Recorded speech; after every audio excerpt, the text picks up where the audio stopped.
ఏం లేదు, mild infection of the gut. కొన్ని ప్రోబయోటిక్స్ రాస్తున్నాను, సరిపోతుంది. ప్రోబయోటిక్సా? నేను రీసెంట్గానే గ్రాసరీ షాపింగ్ చేసినప్పుడు ఒక 10 టిన్స్ తెచ్చుకున్నాను. అవి వాడితే సరిపోతుందా? గ్రాసరీ షాపింగ్ చేసినప్పుడు ప్రోబయోటిక్స్ తీసుకున్నారా? సూపర్ మార్కెట్లో దాని మీద రాసింది ఎక్సలెంట్ ప్రోబయోటిక్స్ అని చెప్పి, it is very healthy for your gut అని చెప్పి, సో తెచ్చుకున్నాను. సో ఇలా ఎంతమంది గ్రాసరీ షాపింగ్కి వెళ్ళినప్పుడు ప్రోబయోటిక్స్ తెచ్చుకుంటున్నారు? అవి మీ పిల్లలకి ఇస్తున్నారా, మీరు తాగుతున్నారా?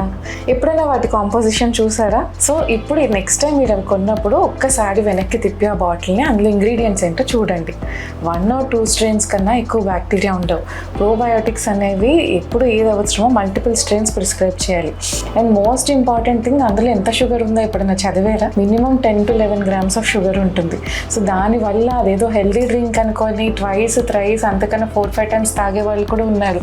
పిల్లలకి ఇస్తున్నారు, వాళ్ళు తాగుతున్నారు, ఇంకా సమ్మర్ వస్తుందని ఇంకా మంచిది అనుకుని ఇంకా ఎక్కువ తాగుతున్నారు. ఈ షుగర్ వల్ల కంటిన్యూస్గా తాగటం వల్ల వెయిట్ గెయిన్ ఒకటైతే, ఆ షుగర్ వల్ల మన గట్లో ఇన్ఫ్లమేషన్ పెరిగిపోతుంది. షుగర్ వల్ల వచ్చే సైడ్ ఎఫెక్ట్స్ అన్నీ వస్తాయి. నెక్స్ట్ థింగ్ ఏంటంటే, sugar is good media for bad bacterial growth. అంటే అది మన గుడ్ బ్యాక్టీరియాకి అదేం అవసరం లేదు, we're just taking it in. So ఇలాంటి మిస్టేక్స్ చేయకుండా డాక్టర్ ప్రిస్క్రైబ్ చేసిన ప్రోబయోటిక్సే వాడండి.